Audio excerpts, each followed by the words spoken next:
أعوذ بالله من الشيطان الرجيم.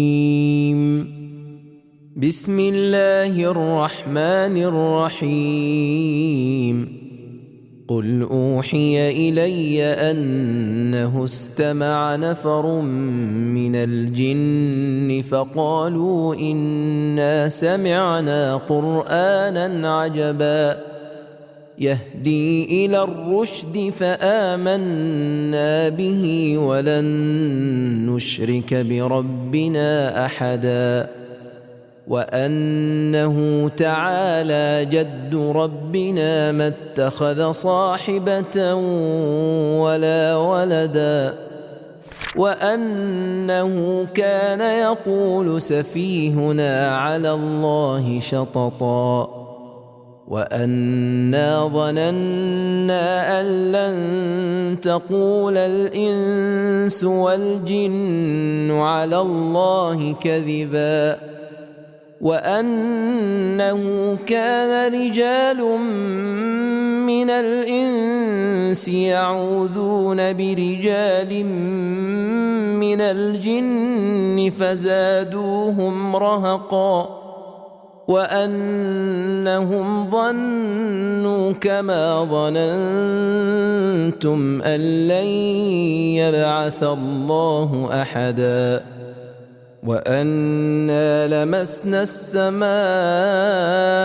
فوجدناها ملئت حرسا شديدا وشهبا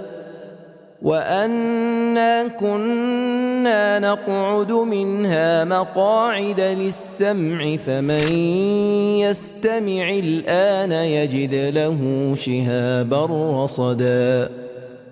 وأنا لا ندري أشر أريد بمن في الأرض أم أراد بهم ربهم رشدا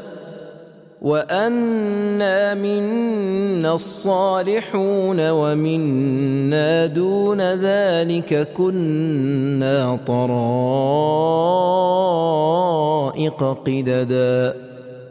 وأنا ظننا أن لن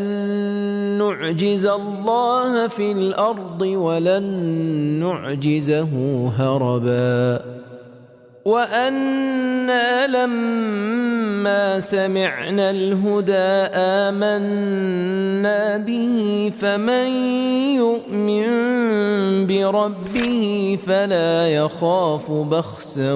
ولا رهقا وأنا منا المسلمون ومنا القاسطون فمن أسلم فأولئك تحروا رشدا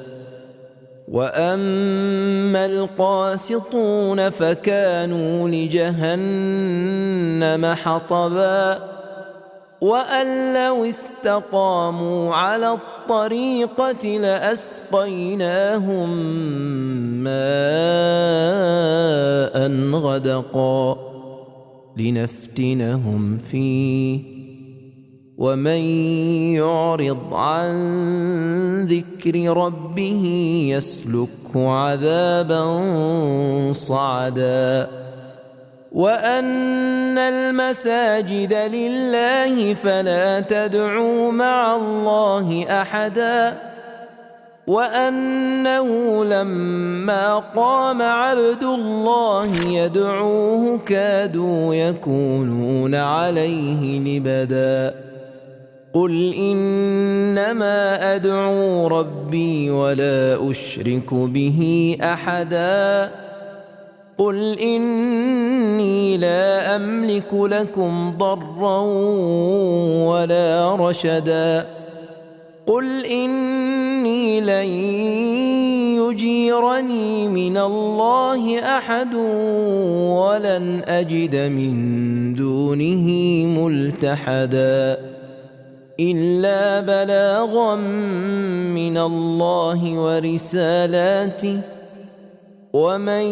يعص الله ورسوله فإن له نار جهنم خالدين فيها أبدا حتى إذا رأوا ما يوعدون فسيعلمون من أضعف ناصرا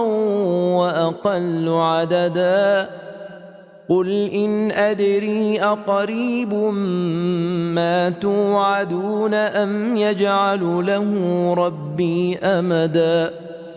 عالم الغيب فلا يظهر على غيبه أحدا إلا من ارتضى من رسول فإنه يسلك من بين يديه ومن خلفه رصدا ليعلم أن